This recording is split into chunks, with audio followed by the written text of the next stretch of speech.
Now, we move this forward, our weekly segment, The Process. Tea was first introduced in Kenya in 1903 and was first planted in present-day Limuru. Commercialization of tea started in 1924 by Malcolm Fyers Bell, who was assigned by Brooke Bonds to start the first commercial estates. Since then, Kenya has become a major producer of tea. This week on The Process, we take a closer look at the orthodox tea processing in the country.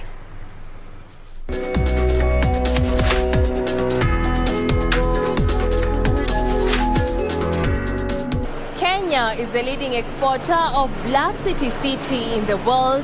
However, due to price volatility, diversification has been embraced in the tea sector, with processors investing in orthodox, purple and green teas because of higher returns.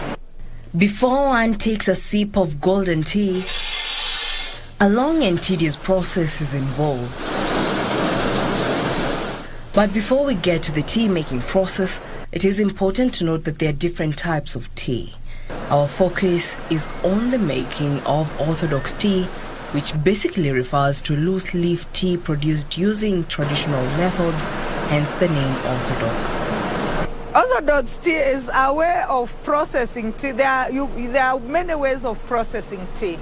But in orthodox tea, that leaf is rolled. We use a rolling machine and not a cutting machine. In a nutshell, it involves plucking, withering, rolling, oxidation or fermentation, and drying. In Mathioya, Murang'a County, to commence the process, plucking, also referred to as tea harvesting, is done by hand, especially among smallholders, or the use of machinery is employed. In this region, hand picking is preferred to mechanization. There are machines that will only be applicable on areas where the terrain is ideal. Otherwise, where it is very steep, we will still, of course, be working on hand picking. Tea harvesting involves the removal of the tender growing shoots from the surface of the bush, and producers can choose between fine and coarse plucking. For 2 leaves and a bud, and a soft one, because that will give a better quality at the factory. Now, the process of picking is to remove the shoots before it gets too long. And ideally is because when you remove the good shoots, a bud develops to become another shoot. So if you let your tea overgrow, you will be wasting in that you cannot sell this bit here. From the tea plantations, we head to Central Highlands Kiriti factory, where tea leaves are received at the tea collection center. Freshly harvested tea leaves are transported to the factory in open lorries to ensure aeration in order to retain the color and freshness of the leaves. Here the quality of the green leaf is checked, sampling of each bag, foreign matters are removed, and loads of 10 bags are weighed and conveyed to the withering section. The leaves then undergo the withering process, which involves spreading the leaves thinly on troughs or wire netting, which allows free access to air. There are 2 types of withering: open withering and closed withering. The open type of withering is the natural way of extracting moisture from the leaves. The average length of time for withering is 18 to 20 hours, where troughs are used. In modern trough withering system, 16 to 18 hours is the duration of wither with normal ambient air. In rainy season, to improve the surface moisture, heaters are used along with fans for 2 hours. Once we spread the leaf, we open it, we blow in air from. Depending on the prevailing weather, we can use warm air or just natural air. After achieving satisfactory wither, the leaf is ready for rolling. The machine twists the leaf, breaks it up and expresses the juice, substrates and enzymes.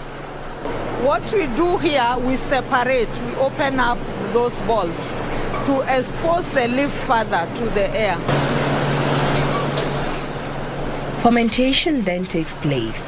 Sifted leaves are spread out in thin layers on perforated aluminium trays in order to continue the oxidative process. The sifted leaves are transferred into the oxidation chamber for 5 hours.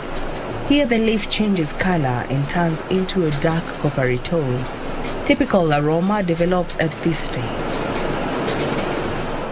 After 5 hours, we take it to the drying area for drying or reducing now the moisture. The fermentation, we control 3 things: relative humidity, we control the temperatures, and we also control the type. We set temperatures depending on the type of tea, the amount of moisture before we took it in, also depending on the ambience. After fermentation, drying takes place. The dryer is preheated at 150 degrees Celsius. Here moisture, enzymes and microbials are reduced. The first intention is to arrest the enzymes or to stop the oxidation process. That is why we preheat the dryer before the tea goes to the dryer. We preheat it to 150 degrees. When the tea gets into that hot plate, the enzymes are destroyed, so you stop the oxidation process. Another thing is to destroy any microorganisms within the tea itself. We don't wash the leaf when it comes, we just start processing it. But at 150 degrees, there is no microbial that is going to survive. Every hour, a moisture content, among other tests, are carried out. Grading is carried out on mechanically oscillated sieves, similar to those used in green leaf stage and fitted with meshes of appropriate size. By looking at the leaf, I'll tell whether it has been well graded, whether it has been properly fired, whether it has been properly rolled. Because the cup is white, I should see the color of the liquor remaining on the cup.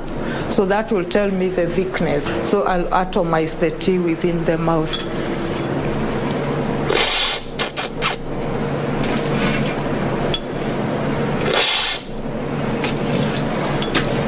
So the reason I'll pull that like that, it is to get the flavor of the tea in the mouth.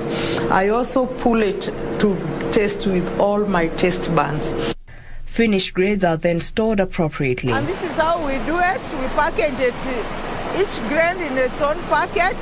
The weight per bag vary per grain, but it's between 35 kilos to 65 kilos for our kind of teas.